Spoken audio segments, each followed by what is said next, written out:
Në cilat vende do të shkel Dejjalli?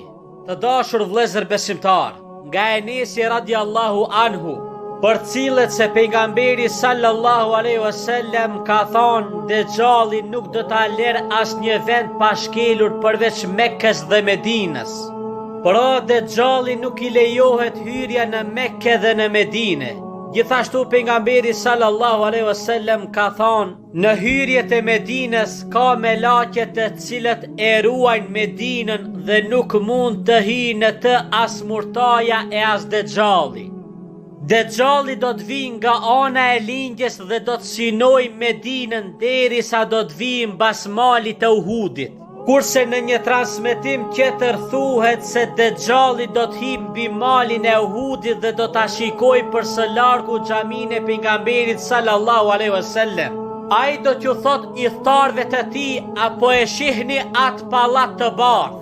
Pra të dashur vëllezër besimtar, pallati i bardhë nuk kuptohet xhamia e pejgamberit sallallahu alaihi wasallam.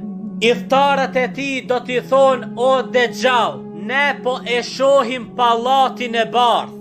Atëherë Dejjalli do të vijë mbas malit të Uhudit, ku do të jenë melaqe të cilët do ta godasin duke e drejtuar nga Shami. Atje do të shkatërrohet.